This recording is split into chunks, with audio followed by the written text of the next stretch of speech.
to tell you that this is my first lecture ever in my life.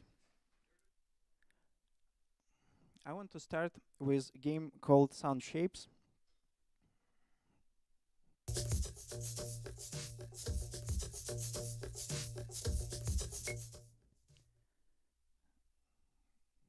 Yeah. This game is published in 2013, and it's side-scrolling platformer with a musical focus.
As you can see, it's a nice combination of music, sound effects, and animation.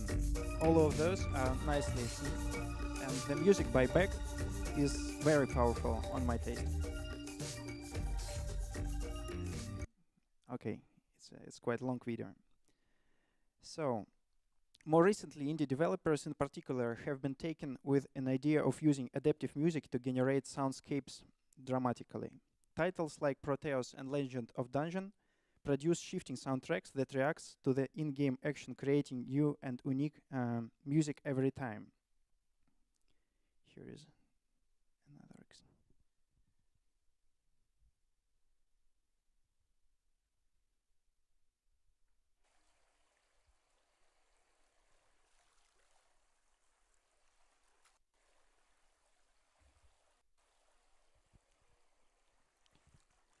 This game is called Proteus. It's a world exploration video game developed by Ed Key and David Kanaga for very a big number of platforms.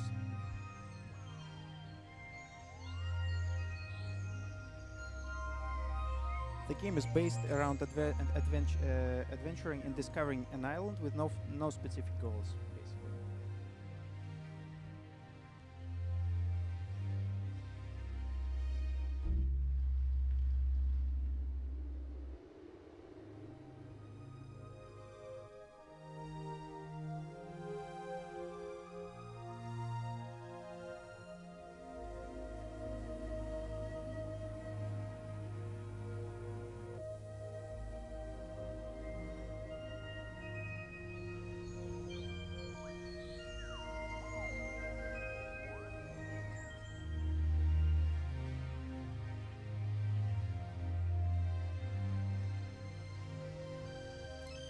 This especially interesting that this game world is procedurally generated, creating a unique layout each game.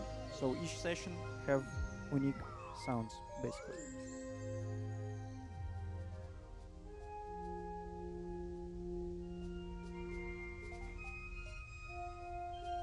This is my favorite part.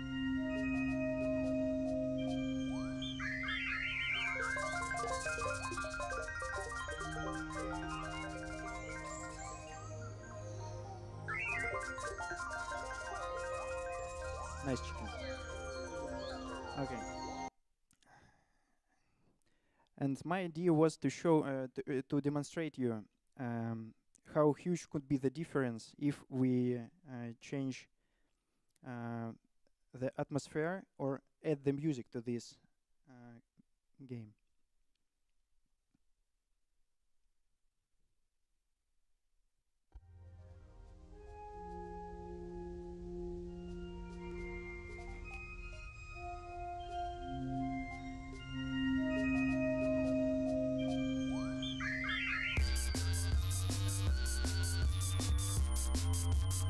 On my taste, it dramatically changed the feeling. Another example is with as a test is created with natural atmosphere and natural sounds.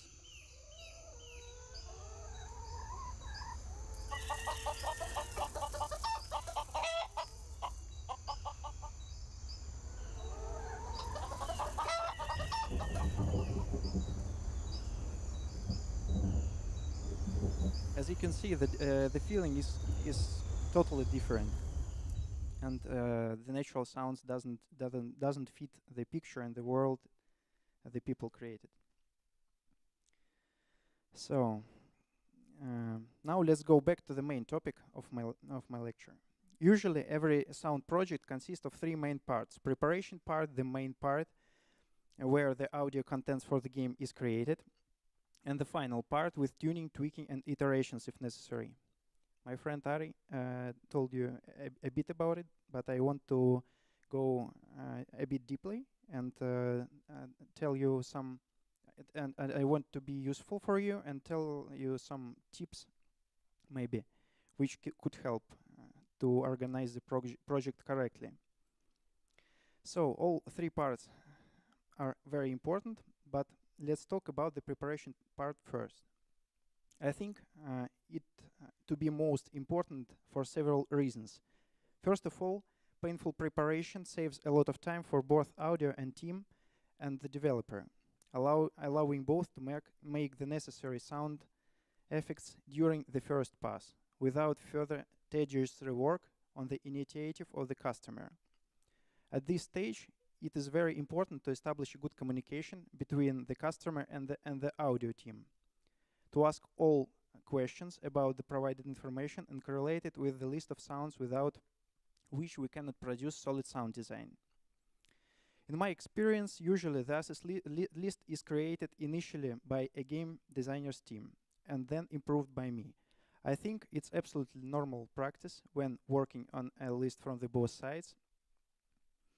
This list should contain all the wishes and requirements of both parties, and the more experience both parties have, the more detailed and convenient and understandable document will appear. This list should be well structured to easy working with it. Each position for each sound of music should have clear description or what exactly is expected on sound and which purpose it's being created for. It's also nice if in addition to that there is a link to the video file containing the event with the obligatory indication of the timecode. Also a nice tip would be to tag the status, marking events with different colors in any convenient manner. This list of sounds is the standing point of clear communication process. This will, with its help, it will be clear to all what progress has been made and what remains to be done. And a good producer always appreciates this contribution to the systematization of the work on the project. But it becomes especially important on the large projects such as Alien Nation. Even if team will modify its team, this list will help new people to quickly grasp and understand what's happening and can continue the work. I have two examples of bad and good asset lists to demonstrate what I just talked about.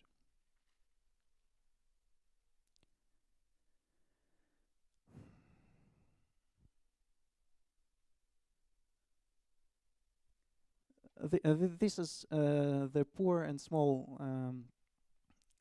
example, but it shows that after for example, I am getting this sound list, I will ask a lot of information to the game designers team because it's unclear what kind of music it should be. For example, here is no references, and the weapon sounds is also what kind of weapon is this, and what the sounds, what type of sound effects is this? Loop, is this loop or one shot?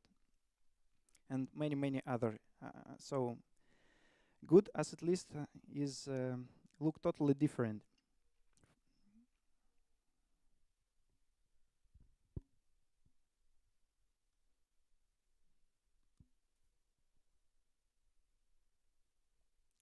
And as you can see here, here are the using a color map, yes, with green colors to nicely indicate what's happening. And here is a nice description to the most assets we have. And also here is video references names with time code, because if you want to save time, it will nice to have a time code to better and faster sync it to in the project.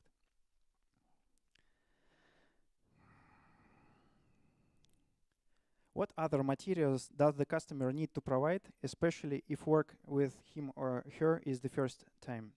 In my practice, I always ask to explain the concept of the game in any form they wish, whether it's a document or a video captured from the game or even a rough working game prototype. But I can only take the video files into the workflow because video provides a better sync between animation and sound effects. On the concept, I can get only the first impression about the project and start thinking about the music, basically. Now we are approaching the main production stage. The main objective here is to create all necessary assets according to the asset list, adding clarifying remarks that are related to the work, request additional video materials if necessary. However, there are two issues that require special attention: define the SFX style and find musical solutions. Both of them require good understanding of the game concept, but in my opinion, big game titles gives you less freedom to define the style of music and sound effects compared to indie developers. I think that indie developers are close to discovering something new in the game industry and are best at creating unique gaming and user experience. They are free and open to experiment with different art of gameplay models in comparison to the major studios. This is exactly the reason why they're interested for me personally. Here is an example of unusual indie project I was working with. It's called Leviathan.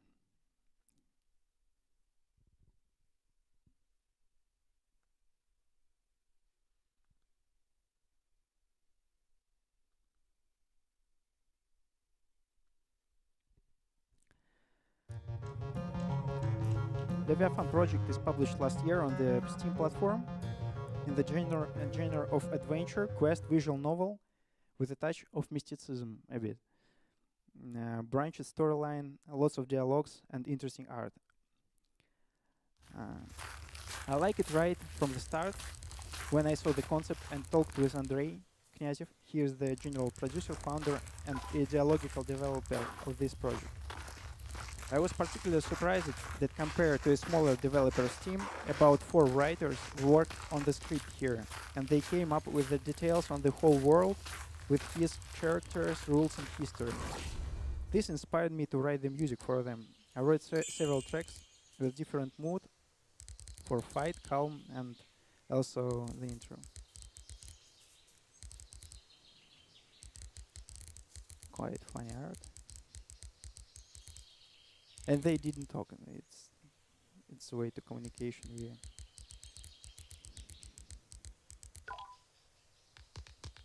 subtitles.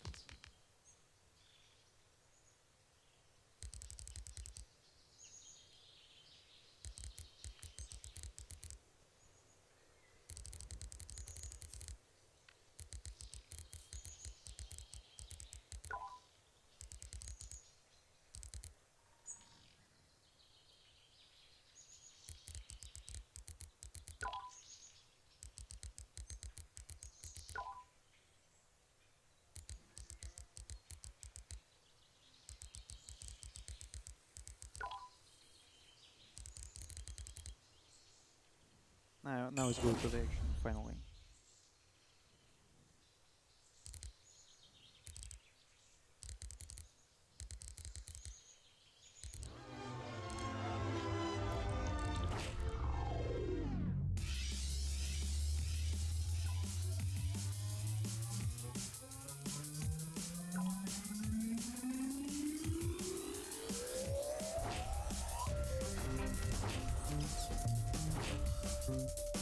Okay,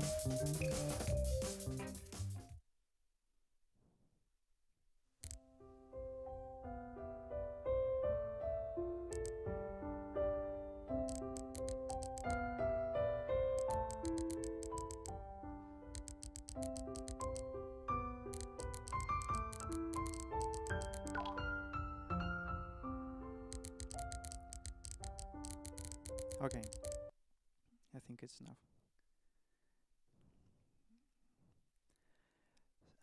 Searching for music always stands out in the process of working on sounds and games. I would suggest that any developer should think about finding music solution as early as generally possible. I recommend it from my own experience. It's especially important. Do not delay finding the music when you plan to buy ready-made tracks, and especially from well-known artists. Negotiation on licensing can be delayed indefinitely and slow down the process significantly. Unusually, inexperienced producers start working with the music too late, and those two factors together usually lead either to overrun the overall budget allocated to the purchase of music, or it ends up in not being able to purchase the tracks that were originally decided upon. As a result, the sound design of the entire game suffers. You may also want to think well in advance what music to buy to use in commercials, trailers for the game. This will save all the developers quite a few nerve cells in the future. Now we are close to the most interesting part, how to deal with the game soundtrack. The easiest way is to delegate all the work on the soundtrack with a sound team. This is a question of trust, but if sound team is experienced enough, then it's a good option to get real good results. Firstly, because it establishes an atmosphere of trust. Secondly, because this approach allows the audio team to bring their vision to the project and improve overall sound feedback. Another way to negotiate about game soundtrack is to find references. Both sides are looking for the music they like. Then they place it into the game and then discuss the results. One of my favorite parts of the whole process is working on sound design for game trailers. I like that the result can be assessed immediately, rather than waiting until all of the created sounds are integrated into the game. But here are also a few common difficulties. When I first started doing it, I took the video into the work as soon as possible. It seems to me that I would then have more time to create better sound. In a sense, it would happen. I could spend more time paying attention to details on the balance of mixing and etc. But other side of it was the haste a large number of iterations. As a result, I spent 3 or even 4 times more more than I planned. During the process of gaining experience, I have developed a few simple rules for myself. Here they are. Choose or write music before cutting the trailer. This will allow the editor to sync music accents precisely with video events and cuts it in the future. And do not start working on the trailer sounds until the final edit.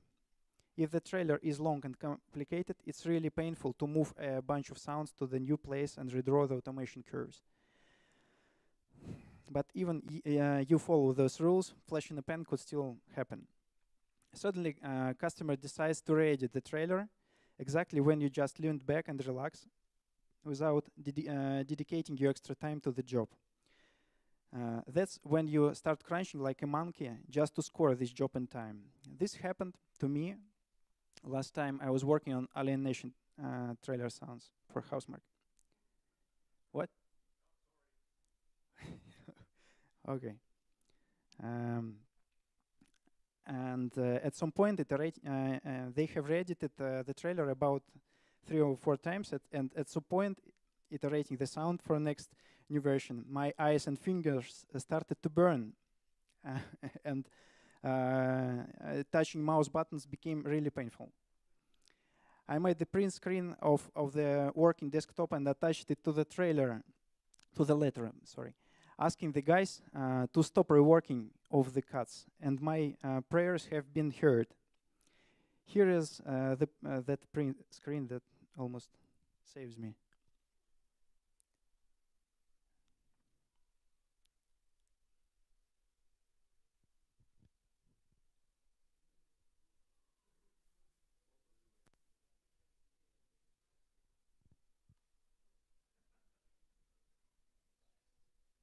Wait a second, I will try to enlarge this.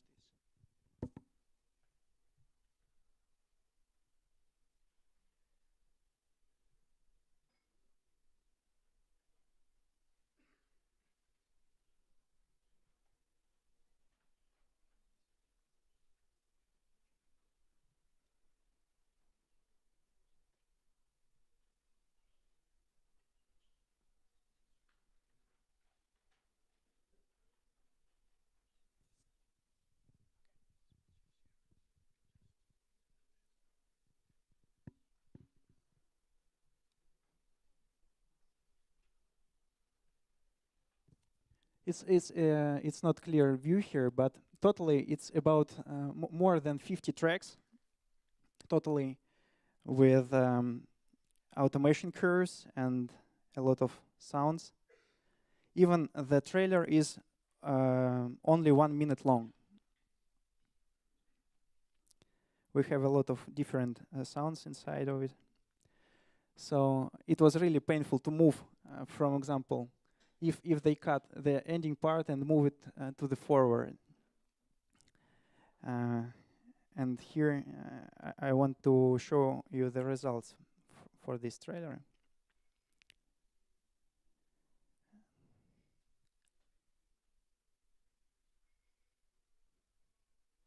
Here it is.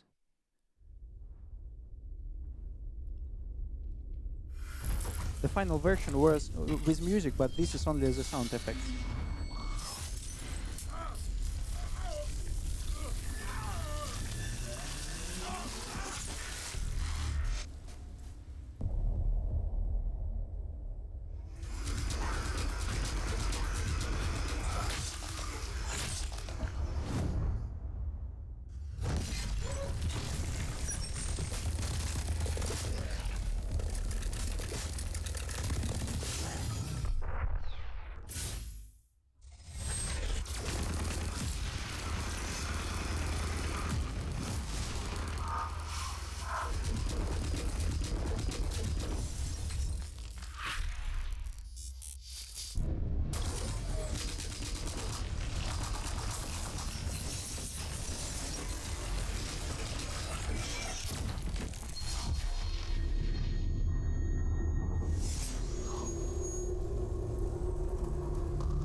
As Ari just said before me, the final stage of work is tweaking the sounds in the game, and to bring it to the final quality, it takes a lot of time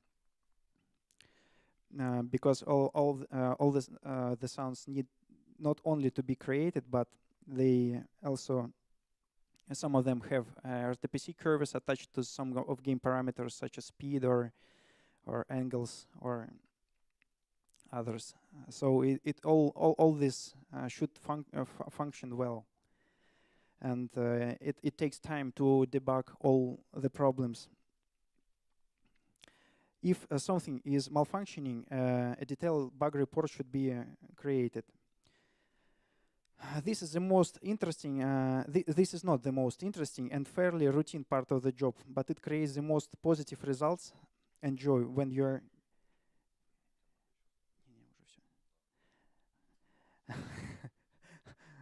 it's almost the end. This is not the most interesting and fairly routine part of the job, but it creates the most positive result and joy when you are convinced that everything is work as it should, as you expect. The happiest thing for me can be a positive feedback from players and critics after release of the game. In conclusion, I would to say that all those small tips and advices I gave you are based on my personal experience and my hope if they will help you to avoid wasting time and help producers team accurately plan and carry out milestones right on time. Sound is a crucial part of any game. It aids in telling us things, inform us, and sets the mood. So do not save money on sound production. It's more than worth it. This is it.